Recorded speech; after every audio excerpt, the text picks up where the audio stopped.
陈老师，可以给我们详细介绍一下这个车吗？这个车它是专门针对这个欧盟认证日韩这种发达国家来搞的。这个车它是一个纯电的商用物流车，你可以看一下这边吧，可以看一下这边，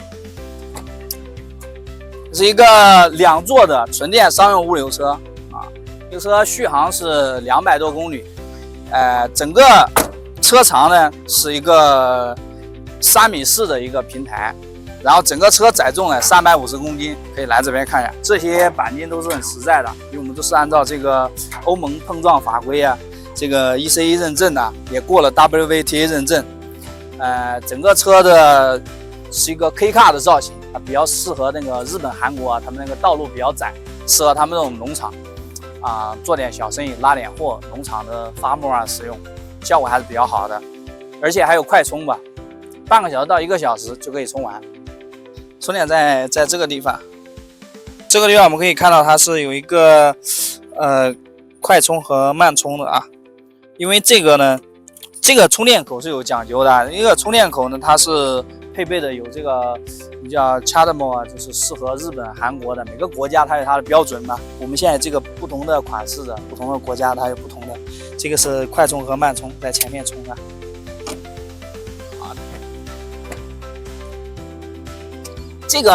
这款车它是左舵车啊，因为我们卖韩国的是左舵车，然后卖日本的是右舵车，因为我们现在在国内测评嘛，所以开的是一款左舵车啊。可以先看一下这个方向盘，方向盘这里呢基本上开启一下是一键式启动，然后是我们的林氏这个 logo 商标，上面呢有这个公里数啊，常用的这种电子手刹呀、安全带呀，还有这个电量。都是可以看得到的，这个就跟国内的常用的是一样的。但这个车呢，它有个特点就是我们会看这个就是安全气囊啊，这个 airbag， 然后它是一个双气囊。因为正常的话，你在国内的商用车它是不会给你配备这么多的，但是我们这商用车它对安全的要求比较高啊，这是双气囊。然后这边这一块显示屏的话呢，可以接这个 CarPlay 啊、蓝牙呀还有这个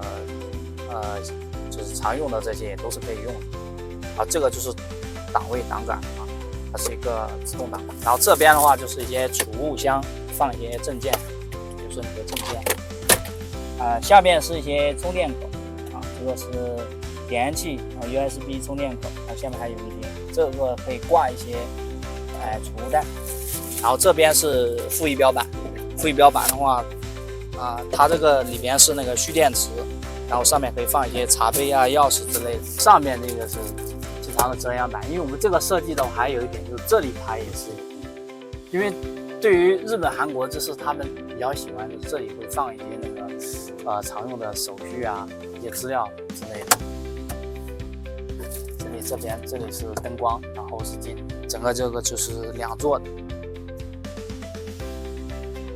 这车现在用的是宁德电池，有30度电啊，可以跑个200多公里续航。实测的话，跑个230公里是没有问题。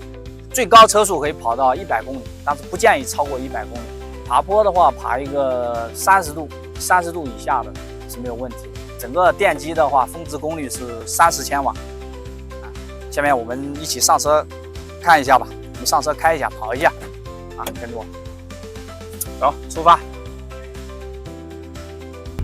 它的配置还是蛮高的，像这种 AEB 啊，这个像这种，比如说这种道路偏移嘛，比如说你偏移一天，我现在稍微偏移一下，它就有一个报警啊，道路偏移报警啊，AEB 防抱死啊 ，ESP 啊这种安全这种其实都还是有的。